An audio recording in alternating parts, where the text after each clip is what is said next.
What is going on, everybody? Welcome into Alarm Fantasy Football. Hey, it's me again, Howard Bender. How are y'all here? We've tagged out John and Pemba and the Quick Outs podcast. We have tagged in Britt Flinn here on Alarm Fantasy Football. Britt, how are you today? I'm good. I'm doing good. It's a happy Wednesday. No crazy severe vet bills, which is always great. Oh. Uh, I was a little nervous. I was like, what are they going to have to do? She almost headbutted the vet, but we escaped without injury. So, all in all, the best eventful day that you can ask for. Headbutting dogs is never a good thing. Actually, my wife, who brought me this yummy, delicious smoothie in the middle of the last show in this fabulous Fantasy Alarm pint glass. Branding. Got hit in the face. I got headbutted in the face by a dog. She was trying to help him into the car, and he jumped up and like boom, like his square noggin, like right there on the side of his. I was like, oh well, congratulations. Now you know exactly what it feels like to get punched in the face. There you No, go. I God would taught actually you. wager that it hurts worse by a dog because their skulls are so flat. Like getting hit just covers so much more surface area when you get headbutted. Right, but the dog's not intentionally doing it to you, so Oh, like I as opposed to somebody who's like, you've mm. never tried to play keep away with Grizz with a frisbee and it backfires in your face. So he might not be intentionally doing it, but there's some power behind that. There's always power behind it, no doubt. All right. Well, we thank everybody here for joining us at Alarm Fantasy Football. If you're watching us on YouTube, well, please hit that subscribe button, smash the like button too. This is how we do it here at Fantasy Alarm. We appreciate all of your support. You got comments you want to throw down in the chat? Do it up. Happy to chat with everybody out there. I already see that Chris Sellers fella. I don't know who that guy is, but Weirdo. He a follows like loyal, everything. loyal watcher here. So, some great stuff that we've got for today's show. We'll give you all the hype talk about the Fantasy Alarm NFL Draft Guide. That's being constantly updated. The cheat sheets out. We're doing our player debate series on Fantasy Alarm. That's starting up this week. So there's so much going on over there. Again, I urge you. I mean, unless you like losing, I would just go to fantasyalarm.com/draft guide and I would sign up for the all pro subscription, get the guide and the cheat sheet and hang out with me and Britt in Discord and hang out with, John and Pemba and Andrew Cooper and the whole gang over there in our Discord. You got to be a member to be in our Discord. So today we've got two polarizing things going on with players. We've got the overhyped, and then we've got buying the dip. So we've got players who we see right now. We're getting all of these training camp videos, watching, these uncoverable wide receivers and these insanely elusive running backs. And we're seeing all of these amazing throws by all of these QBs. So the question is who are we believing in? Who are we not believing in? So we're going to talk about the hype machine and what happens there. And then we're also going to talk about, listen, we know this running back situation is crazy, but ADPs are dropping for a number of players, and it's not just running back. So the question is, are we buying the dip? So that's going to be the bulk of what we're going to talk about today. But as always, here on Alarm Fantasy Football, we got to keep up with the Joneses and help you understand what the news is that you're seeing right now. So it's time for some breaking news with our correspondent, Britt Flinn. Thank you, Howard. Just obviously need to throw that in the trash because that is too tempting as a microphone prop. But anyway. Wait, that's great. I'm like, oh, I got my water bottle right here. I got my Red Bull can right here too. Hello, Yeah. Britt. What's happening? Oh man, I'm just being goofy. There's been a lot. And you mentioned, the draft guide and always updating. The injuries have been absolutely insane. Trying to keep up with that injury guide. Who keeps being added to pup, taken off pup, who keeps suffering little minor things. Are they actually more major? And one of those that happened yesterday was Cooper Kupp. He's returning from that ankle injury last year, but it appears that he went out yesterday with a hamstring injury. He got an MRI today, but the Rams are unsure about a timetable for his return at this point in the broadcast.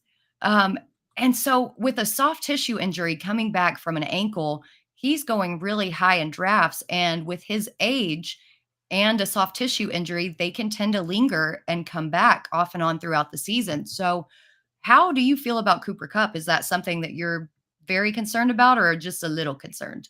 I'd say, on my concern level, my worryometer is just kind of ticking it around like a 2.5 or a 3 for this. The passing game for the Rams still runs through Cooper Kupp. I mean, they don't have anybody else. I'm not going to talk about Van Jefferson or Tyler Higbee. They're not going to throw a massive amount of passes out in the flat to Kyron Williams. It's Cooper Kupp, and it's nothing. And it's been Cooper Kupp and nothing else for a really long time right now, right? I mean, yeah, fine, in the Super Bowl year that you had Odell Beckham present, and that kind of helped things. But how many times, Britt, did you watch a Rams game at any point last year, and you were like, how the F does this guy get so open all the freaking time? All the time. All the All time. the time. I think that I could make my own Cooper Kupp reaction audio. It would have to be obviously explicit lyrics, because it's always like, how the F is he there?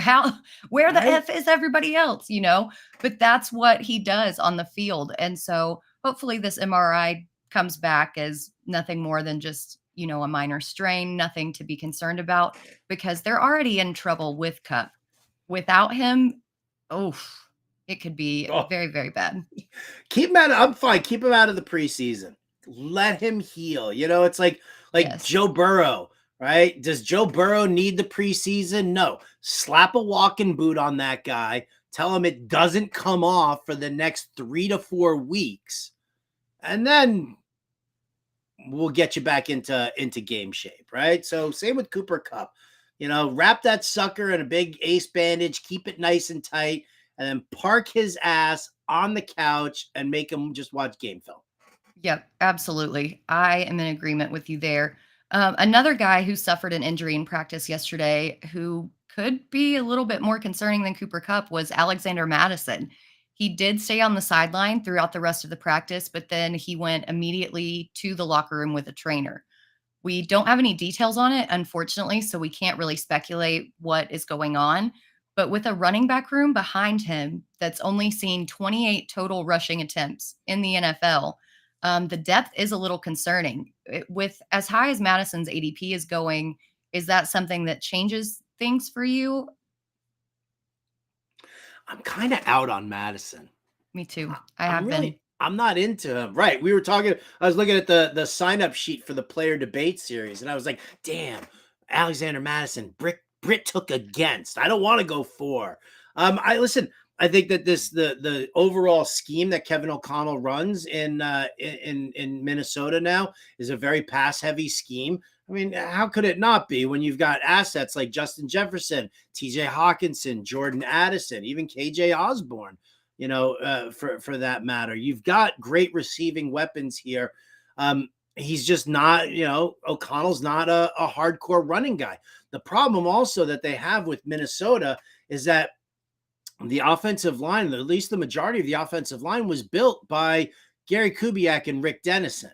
And that's for a zone blocking scheme, for a lot of outside zone work. All right. So you've got pulling tackles and pulling guards. All right. And so those guys now, all of a sudden, when O'Connell came in, he was like, you know what? I want to keep some of the outside zone stuff there, but I want to do some power gap blocking.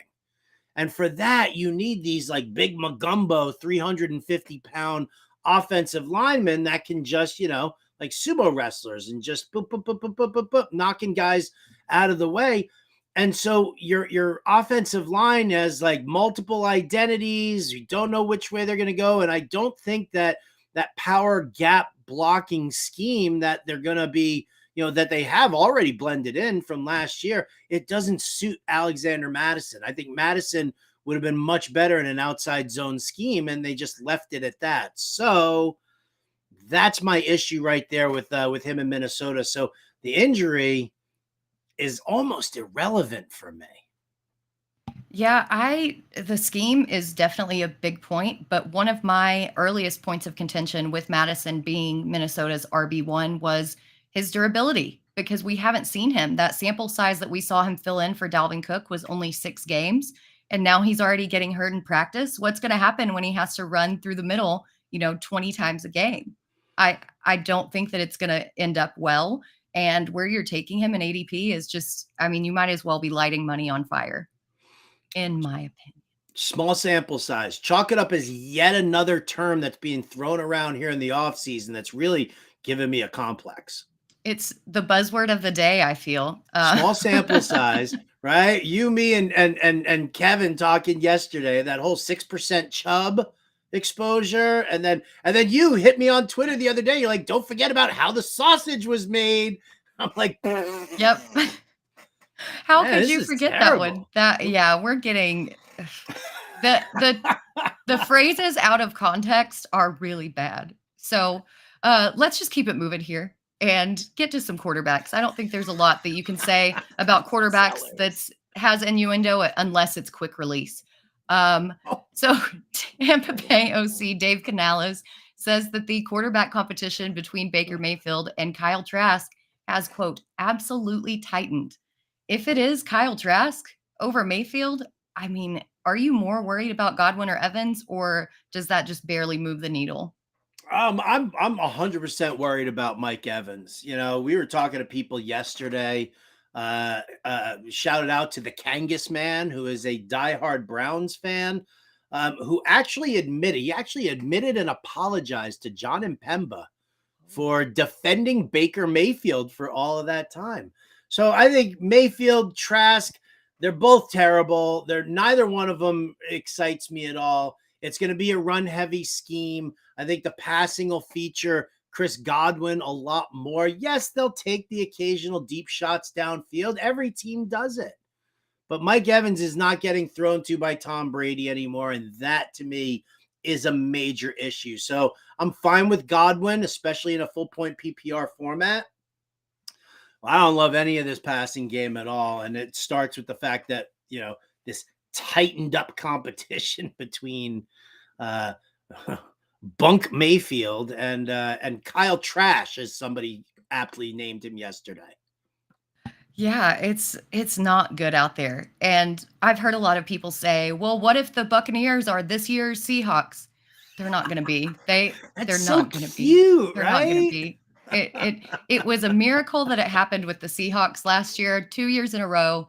It is not going to happen. I'm with you. I think that Godwin gets the targets, but as far as those deep balls, and I don't think that there's any possibility. And then Mike Evans came out yesterday and said that he's the best player in football. So we'll see how bad that comes back to bite him this season. So there's another quarterback controversy brewing that I don't think that we really saw coming necessarily. But Bill Belichick, when asked if Mac Jones would be the QB1, said everyone out here is competing, which with Belichick, I feel might just be typical coach speak.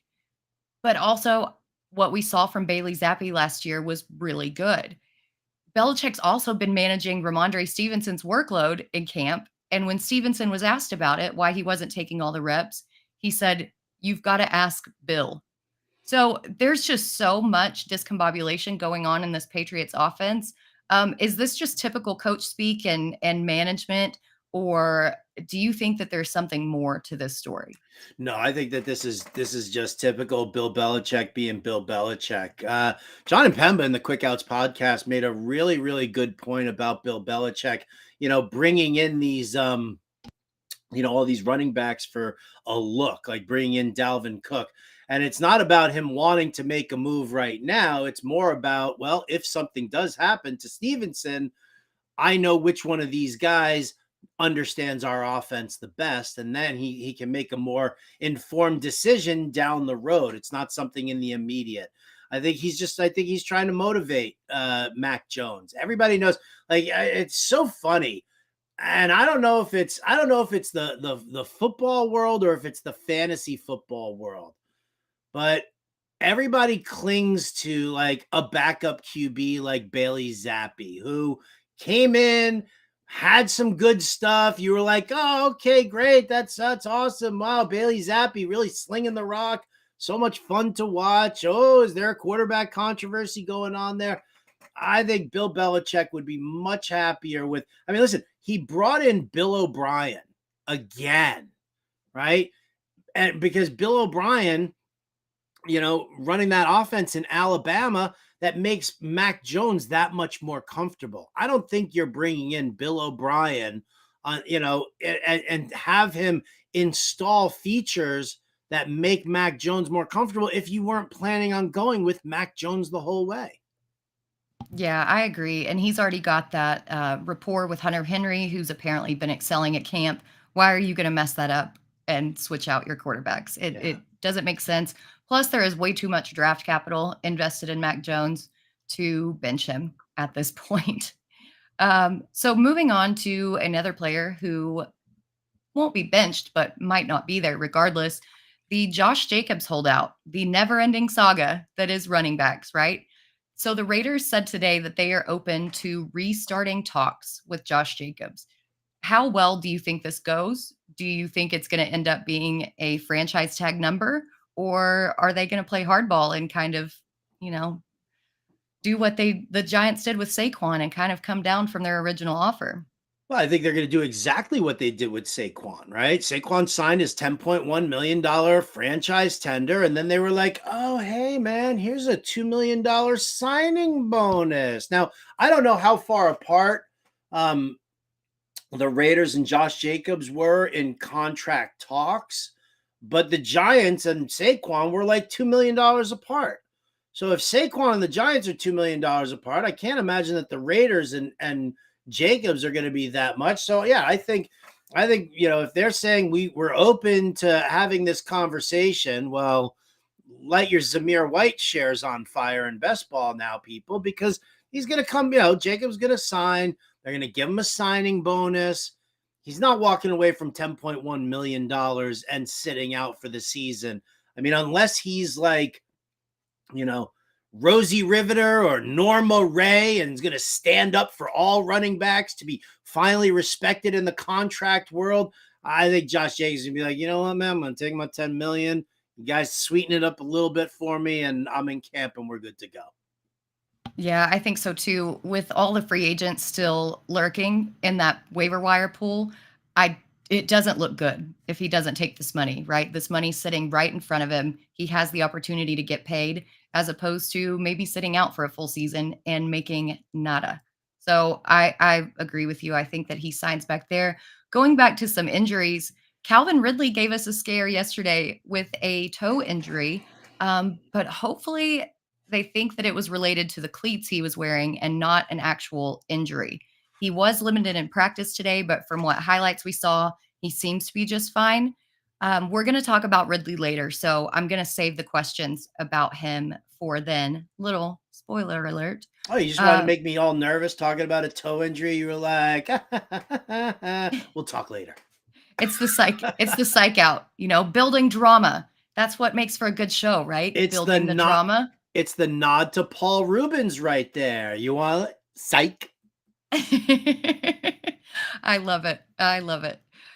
So Melvin Gordon, in other running back news, issues a warning to other players considering the running back position, saying that he would switch positions in a heartbeat if he could do it over. Will the current state of the running back position in the NFL cause some problems in the future, or is this something that we're all going to look back on in a couple of years and be like, that was so stupid? Why did we spend so much time talking about this? I mean, I think it hinges on whether or not ownership turns around and says, you know what, we want to make things right with the running backs. We understand what's going on. And listen, I'm sorry that your NFLPA representative was an outright buffoon. right? And you guys were so short-sighted about it, but we gave you what you wanted in 2011, and now you're coming crying. So if ownership wants to make things right, then I think that we'll be, we'll work on some sort of a sliding scale payment system or something like that, on the overall sense. But I mean, Melvin Gordon. Like, can you imagine, like, everybody, every kid in the world growing up, every pee-wee football player, high school player, everybody stops, saying, "Oh, coach, I don't want to be a running back. I don't want to be like." Are we genuinely going to phase out the position altogether? I don't think so. I don't think so. I think I don't Melvin Gordon's an idiot. Yeah, I don't think we're going to phase out the position, but if these kids are looking at what players are getting paid and don't think that there is a lucrative avenue, I mean, why not switch to the defense or something like that that still fits their body style and build, but you can get paid a whole bunch more. So there are still going to be people playing running back, but the overall quality might decline. That's what I'm more worried about than anything. Then, in a final piece of news, this isn't anything fantasy related, but it has to be talked about because it is so outrageous and ludicrous of a suggestion. Lions head coach Dan Campbell wants to have a real live freaking lion on the sidelines as their mascot. I get it. They're the kneecap biters, whatever you want to call them. But we want this to be figuratively biting kneecaps, not literally, Dan. Not literally. Why would you want a real life lion on the sidelines? And how could you suggest it to the point that you bring it up to your owner and to the NFL? This was not in jest. This was a serious suggestion, and it absolutely boggles my mind.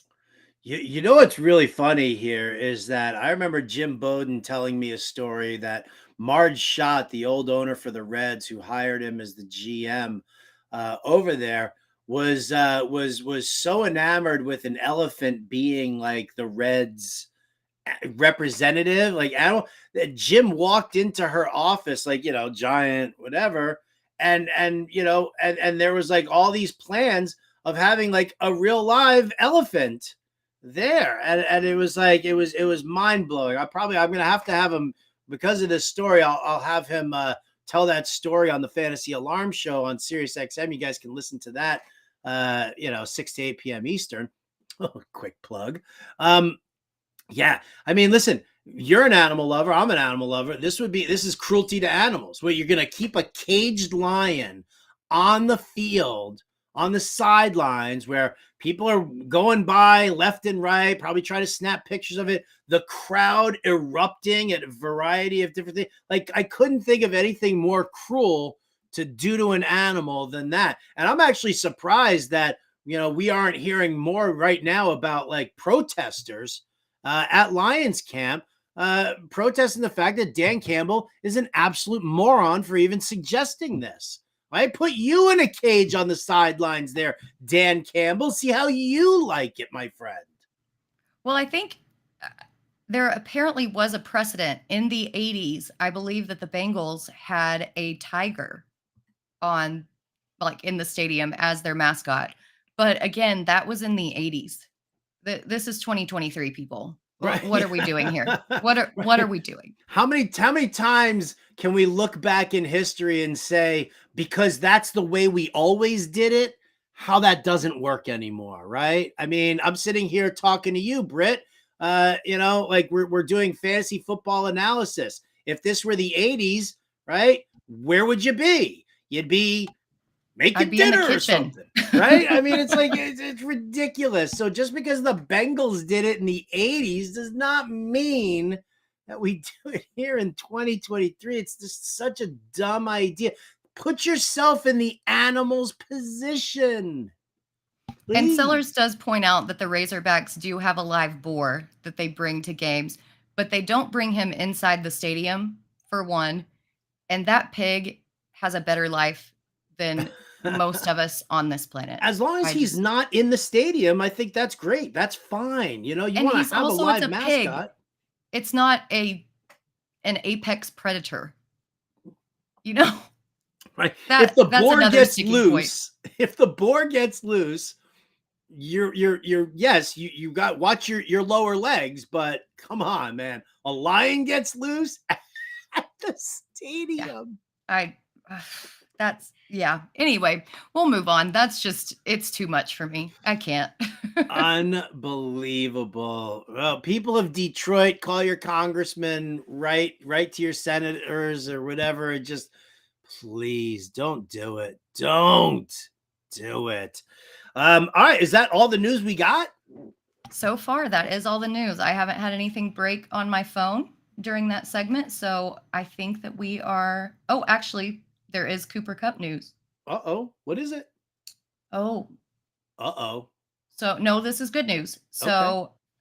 from my understanding, Chiefs running back Isaiah Pacheco should be cleared for contact by August 20th. Hand is good. It's the shoulder that's left to be cleared. So, good news on that front for Pacheco. Yay. Yeah. Pacheco. But nothing about Cooper Cup? Nope. It was actually a Reddit thread that was very old. I just saw Cooper Cup and I was like, oh, what? We have news. No, it was just saying the same thing, that he had an MRI. I know. It's a bummer. Wah, wah. All right, well, that gives us a great opportunity then to start talking about, because listen, everybody needs to know right now. I mean, everybody's got questions. It's draft season, and we know it's draft season. This is where it all kicks into high gear right now. Like, well, I'm in the middle of like 4 drafts as is, and so let's get to something that you guys definitely need to know as far as draft strategy and what's going on in the draft room.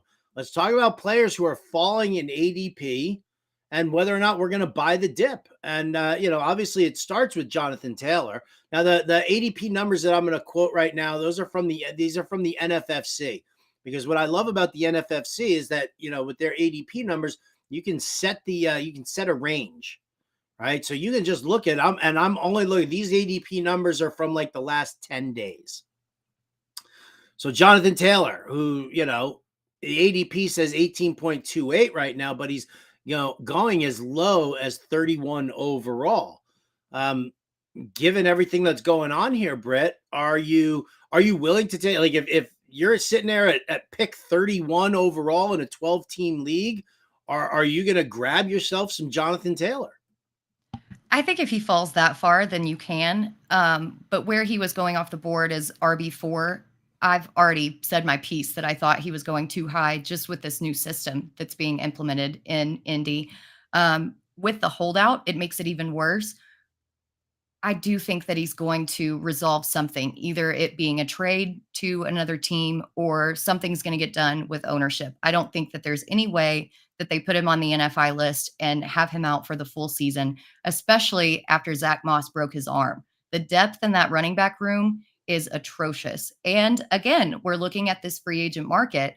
They didn't bring anybody in for a visit. They signed an undrafted rookie free agent to bring in to fill out their depth. So if they were really concerned about something going awry with Taylor and his availability, I think that they would have brought somebody in.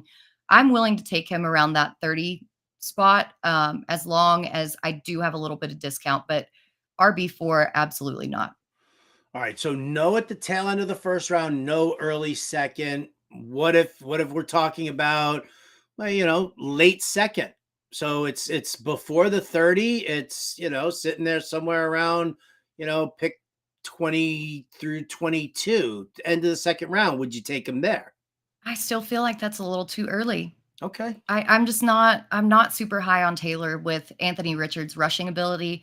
And I've brought it up before. When Shane Steichen was the offensive coordinator for the Chargers, Austin Eckler had this insanely good season. But if you looked at the numbers and the actual carries, the splits were almost even between him and Joshua Kelly. I think Eckler had 116 and Kelly might have had 111, something like that. Very, very close. So even if they do have Taylor, I think that Steichen's going to split some carries and not rely on a bell cow back. We kind of saw that in Philadelphia last season too. As good as Miles Sanders was, they rotated in and out of, people like Boston Scott and Kenneth Gainwell. So I don't have a lot of faith in his production this season. All right. How about Jacobs then? We just talked about him. ADP right now, unsigned 35.95, as low as 57th overall. That's a significant drop. I mean, you're talking about That's fifth round, sixth round almost. Yeah, Jacobs is another one that I've been low on. I think people are looking for him to repeat what he did last season, but depending on how efficient Garoppolo is, they're not going to respect that run. And I also have concerns about the experience of the offensive line. Now, that said, this ADP is plummeting and plummeting fast. I think, the draft that we're doing, I think he's still available in the fourth round. Obviously it is super flex, but everybody has just skipped all the way over him. I Ooh, think I you're on the saw him. clock. Oh, I am on the Ooh. clock. Am I going to make a Oh, live you pick? just went on the clock, lady. Oh, we're getting a Well, live pick here, ladies and gentlemen. Welcome to the Animal Crackers League. It is a super flex 12 team. Some of the greatest friends and family here are around. And Britt, Flynn, you pick 1, 2, 3, 4. I picked sixth. Hey, and you picked ninth out of this group here. Britt Flynn, for the record, ladies and gentlemen, was the first person to not take a quarterback. She goes with Justin Jefferson with pick number 9, which I absolutely loved. I applauded you so very much for that one. Came back around. You took Dak Prescott in the second. Then, here's your boy, Anthony Richardson, in the third. So you're the only team, well, you were at that point, the only team to have taken 2 QBs. Now, here we are, and this is good for you Superflex people. So here we are in the fourth round. No third round reversal here at all. Fourth round, and all of a sudden, it's a QB run with Daniel Jones, Geno Smith, and Jared Goff. Everybody grabbing that second QB. You don't technically need that right now, Britt. no, that's why I went ahead and took Richardson. I anticipated that QB run was going to happen, and I'm like, I'm just going to lock it up and make it happen. So I'm looking at either between Devonta Smith and Najee Harris. Ooh. I think that there's enough value at running back later on that I'm going to push my anchor one more round and take Devonta Smith. Oh, she does it. I did it. Takes Devonta Smith. Because that wide receiver room is nasty. I love the pick. I mean, I do. I mean, you're gonna have to hit those running backs a little later, but like this is kind of going. The draft is going in a very intriguing way. I like that pick for you. I know that you know the player pool very, very well, so that you're going to be able to grab yourself some running backs. Because I mean, I think Tony Pollard and Jonathan Taylor, those were third round picks here, so the value's definitely being pushed down. Yeah. So I like this move for you.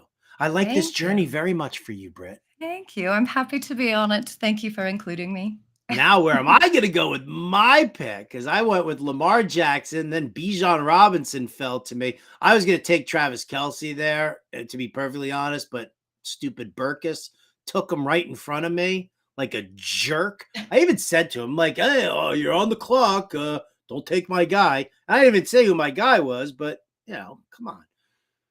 So I took Bijan Robinson, which I'm totally fine. I figured if I took Saquon Barkley there, I would like suffer the wrath of both my wife and our friend Rhea, who are both diehard Giants fans. And I was expecting one of them to just kill me for that. And so in the third round, I did it, man. Lamar Jackson, Mark Andrews. I've got it. There it is. There's the team up, the Marvel team up, the little mini stack. Yeah, we typically talk about how we don't want to stack in redraft leagues, but this is one of the ones, along with Mahomes and Kelce, that just works, right? Even when Lamar Jackson, if and when he goes out, Andrews is still going to be a guy. His production isn't going to fall off like some of these other stacks that you've seen. So I love that. I also hate that for me. Well, I'm sorry that you hate that for you. I do love that for me as well. Now the question is, I'm looking at this, right? You got Jen and Burkus are picking next. I almost guarantee that those guys are going to take a QB. I'd be surprised if they don't, but top QBs available here are Aaron Rodgers, Russell Wilson, Derek Carr. And then it starts to get a little dicey. Yeah. So it gets thin quick. I mean, I'm looking at one of those guys as potentially falling to me. And I got to be honest with you. I don't really like Wilson or Carr. That's like an option for my second QB. Yep. So That's the give and take of Superflex, right? It's by the time you get down to your options are just so gross and limited. Yeah, it which is. is why I went ahead and took Richardson. I really wanted to take a different position there, but I knew that that quarterback run was going to come, and I didn't think that I was going to get my guy, and I didn't want to be left with gross options. Well, that's kind of where I was. Like I was flip-flopping on whether or not to take Andrews because I was like, man, if I don't take my second QB here now, I run a really strong risk of getting shut out at the at the position. So I was like, do I do that? Do I not do that?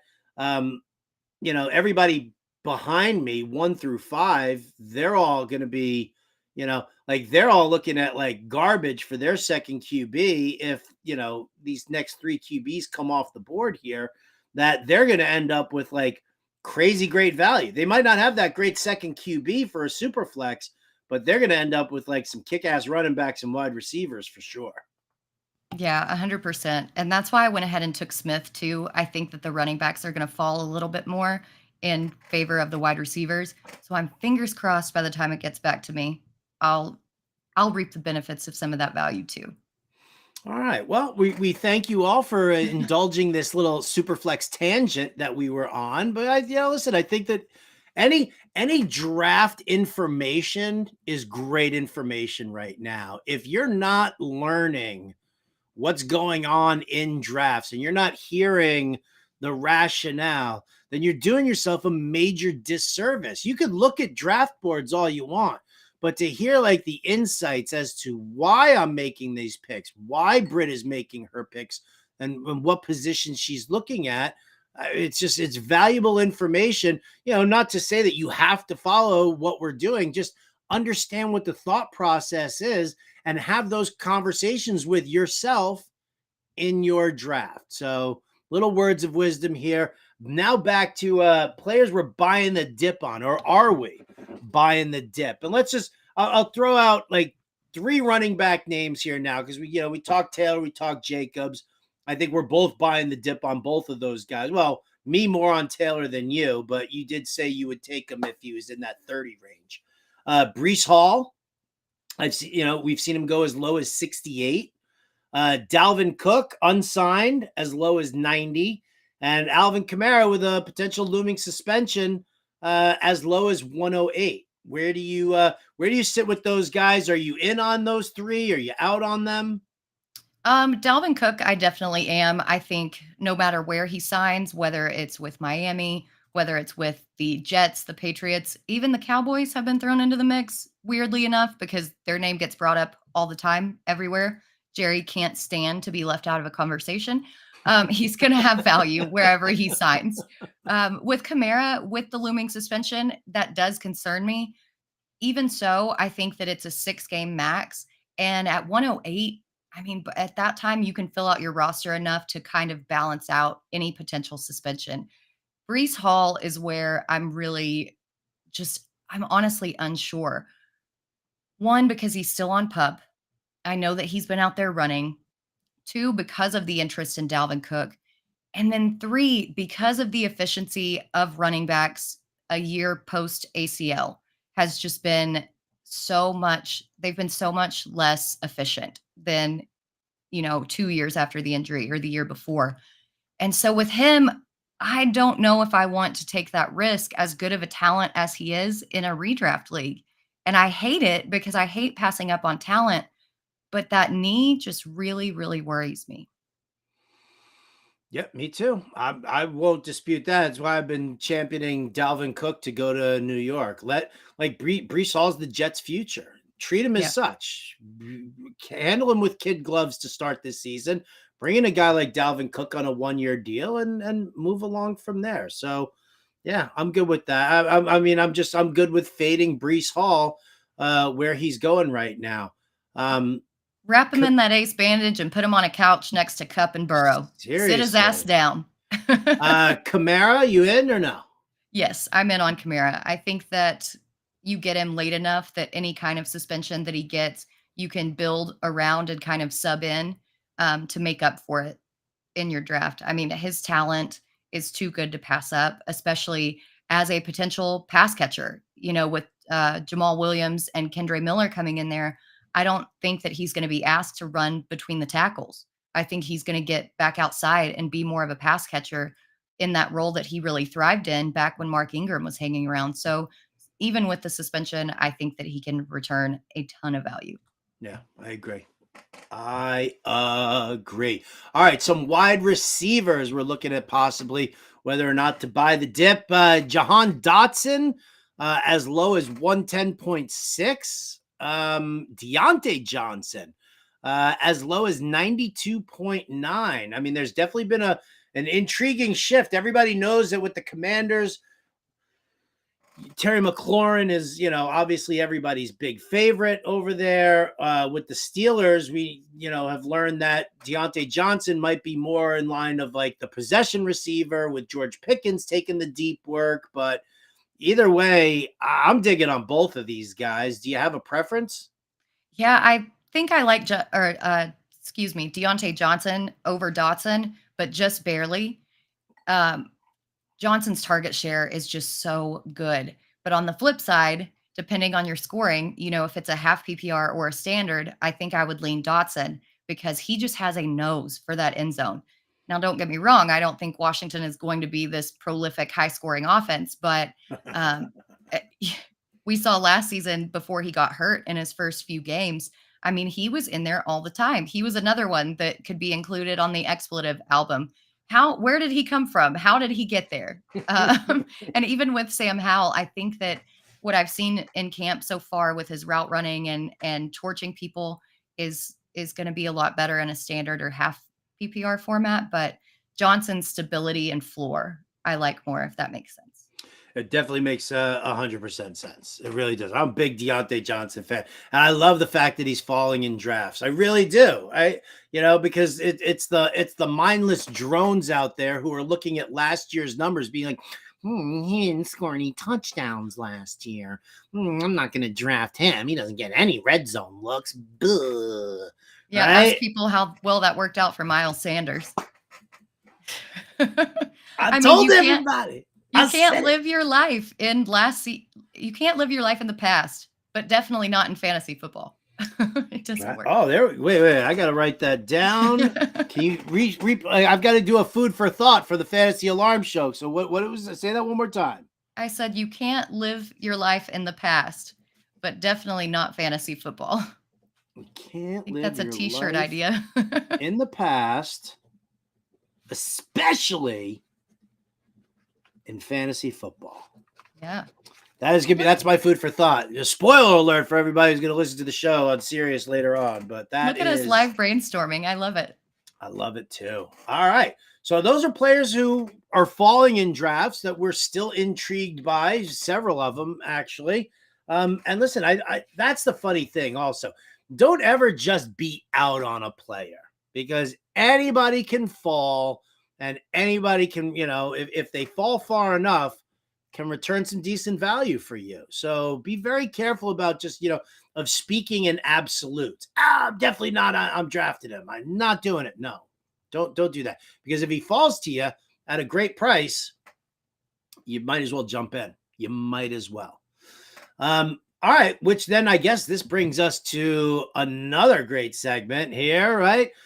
Buy the hype or forget it. I tweeted something out a little bit earlier asking who is the most overhyped players in fantasy football right now, because we're inundated with all of these, like I said earlier in the show, all of these videos of running backs who can't be tackled, of wide receivers who can't be covered, and quarterbacks with arms that cannot be contained. So the question is, do we buy the hype or are we forgetting about these guys because it's the hype? And I'm going to go right to you here right now. I'm coming at you with your third round pick of Anthony Richardson. Are we getting too much Richardson hype, Britt? I don't think so. I mean, granted, it is a lot, but I think it's the right amount because today he took all the first team reps, every single one of them. He started out the beginning of the week splitting reps, and now he's already made his way all first team. I think that he's a little less developmental than what we were led to believe. And I talked about this on a Better Morning this morning on a Better Sports Network. And I think that his big arm and his athleticism it gives him a solid floor and a really decent ceiling, to be totally honest. Um, I think that he's going to do great. He's put on weight. He's up to 255. I think that his floor is Daniel Jones of last year with a ceiling of Justin Fields of last year. I know I might be totally wrong. You're driving the bandwagon. There's nothing like who cares if you're wrong? Like, plant the flag, like the player. You're backing it up by making these picks. And listen, if he pops, great. If he doesn't pop, whatever. We got to figure out if it doesn't work.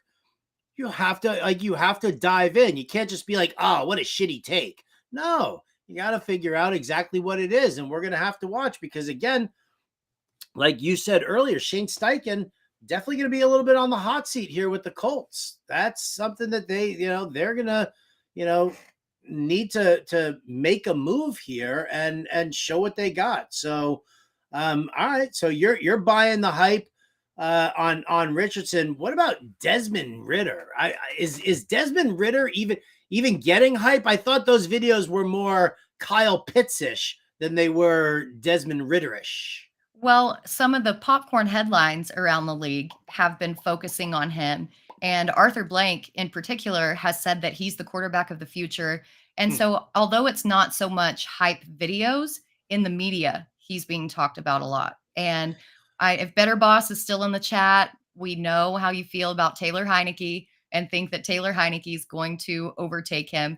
But from what I've seen from Ridder in camp, he looks really good. We saw that one pass that was thrown behind Kyle Pitts a little bit that he dropped, and everyone's like, oh, this is total crap, blah, blah, blah, blah, blah. But what people didn't take away from that was that was his only incompletion of the series. He went 8 for 9 on that drive, and he had another great day today. I think that he's really fitting in well with the system. He's acclimating to the playbook, and he and Bijan Robinson are roommates in camp. So we've got another best friends narrative, except it's new and improved, and it is the roommate narrative. And what a better friend for a young quarterback to have than a stud running back. I like that. Because I'm totally buying in on the hype for Bijan. I'm in. I'm like, that's, and I don't even flinch taking him in the first round. When I got him in the Animal Crackers draft, I was like, yes, please give me him. I'll happily take him. As well. So, Bijan's definitely somebody I'm buying the hype in on. I'm not really, I don't love Desmond Ridder. I would very much like to see him succeed. I don't need to see Taylor Heineke out there. We know who Taylor Heineke is. We know what he's capable of doing. Does he have a good arm? Yes, of course he does. But, I'd like to see some mobility out of Ridder, something that you don't really see in Heineke. I'd like to see them run some, strong RPO in Atlanta. I think they've got the ability to do that. They've got the offensive line to do it. They've got the mobile QB, and Bijan he's a stud. He's a stud. So I'm buying that. Dude, I'm really willing to. I think Sellers is day drinking right now in our chat room because Sellers, you don't have enough room in your top 12 for all of these guys. No, Ridder top 12? Come on. He's the happiest, most positive. Year? Come on. And then Deuce Vaughn, my favorite, top 10 running back. Deuce Vaughn. Oh, Sellers. I just want to wrap you up and just give you a big hug, buddy. I do. I love it. You know what? If that tells you how positive of a person he is, everybody's great. Everybody deserves a place. Everybody's wonderful. I think that speaks more to his personality than it does his analysis. Just everybody's great. Everybody deserves a spot. We're all welcome here. We're all welcome here. 100%. Absolutely. All right. Hype machine. Yes or no? A couple of running backs I'll throw you. Jahmyr Gibbs, Alexander Madison, James Cook. Out of those three guys, who are you most likely to buy in on the hype? The hype for Jahmyr Gibbs alone, I think, makes me lean towards him. But man, where you can still get James Cook in ADP, I'm starting to kind of around on him a little bit. The past 2 days, he's really been involved in the passing game. He's a great rusher. I think the only thing that kept him off the field last year was his pass blocking ability, which he's apparently improved on. And if he has a role in the passing game, oh my gosh, we've already talked about how much more valuable targets are than actual carries. And if he's getting this many targets in practice and is coming down with all of these, oh my gosh, that value that you can get on him at ADP is just so juicy. Madison, we talked about. He doesn't excite me. Yeah, Madison doesn't do it for me either. Gibbs, I just worry. I just worry that, here is an undersized guy who everybody's talking about his pass catching abilities and everybody's talking about, him lining up in the slot and doing all of that stuff. And that's great and everything, but what if David Montgomery shines fine in camp? He's, good between the tackles guy. He can also catch passes out in the flat. With Gibbs, I mean, am I really paying that steep of a price for a guy who could just be relegated to, being a third down pass catching back who occasionally lines up in the slot, at least until, Amon-Ra St. Brown says, guys, I need to be in the slot. That's where I excel the most. So I do worry about Gibbs there. I'm 100% with you on Madison, and I'm 100% with you on James Cook.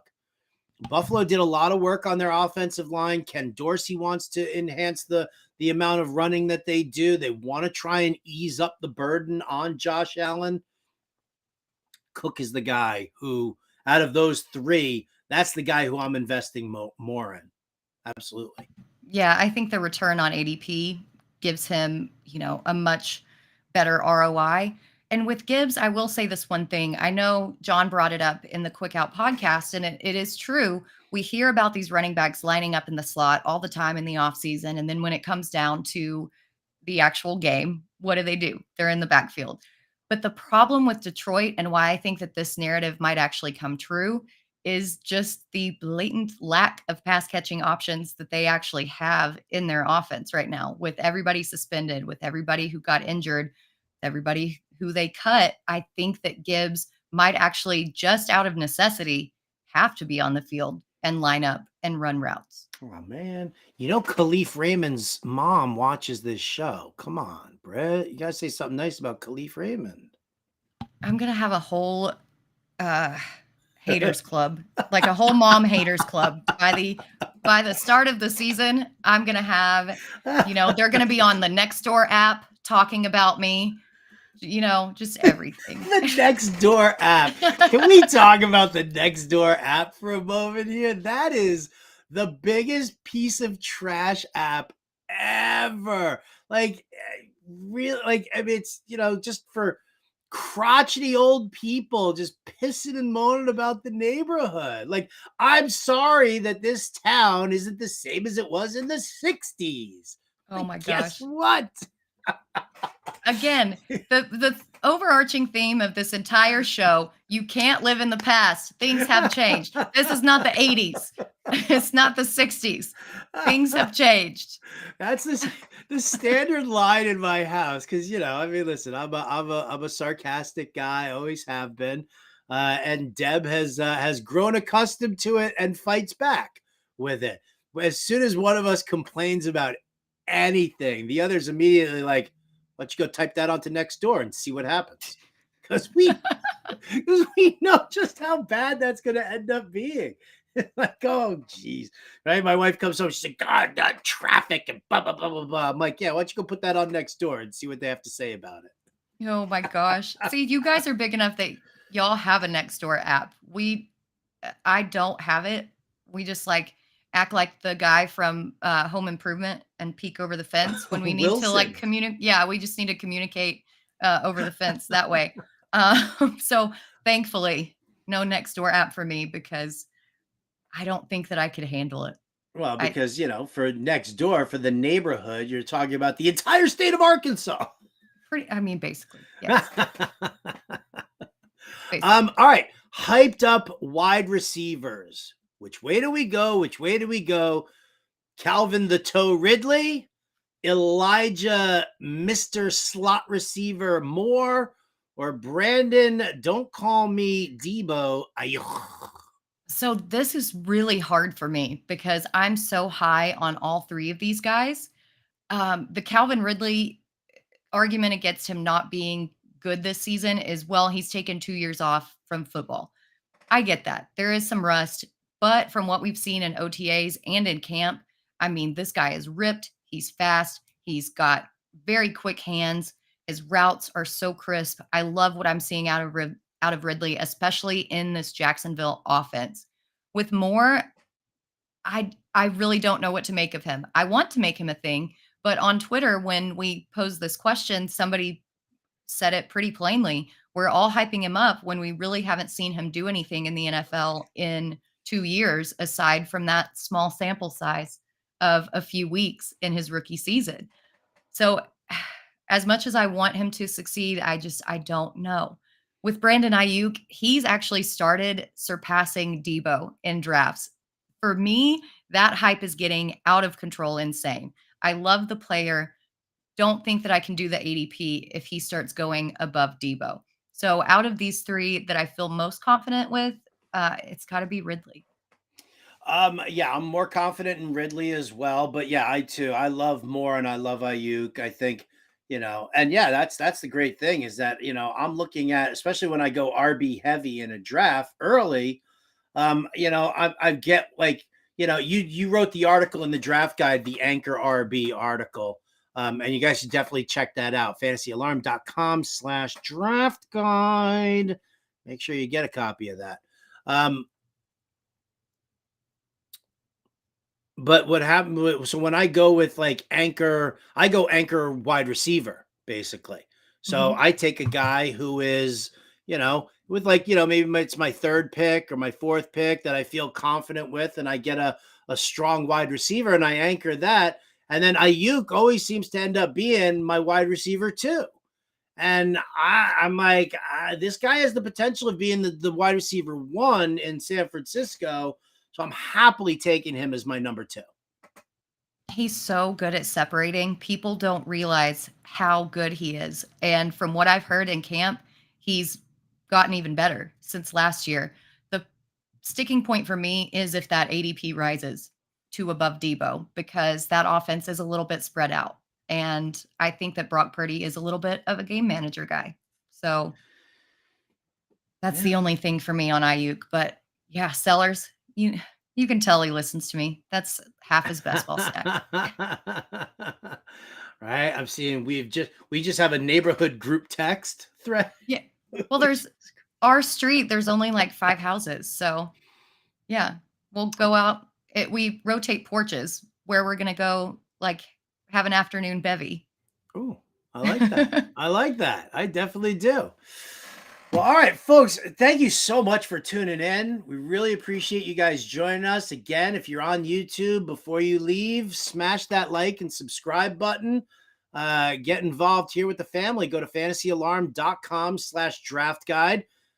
Join up. Draft guide, cheat sheet, all pro subscription. Hang out with us in Discord. It's going to be an absolute blast. We got the fantasy football game show with Front Yard Fantasy. That's what's coming up next. So for Britt Flynn, I'm Howard Bender. Big thanks to our producer, Ernie Acosta. We'll catch you next time.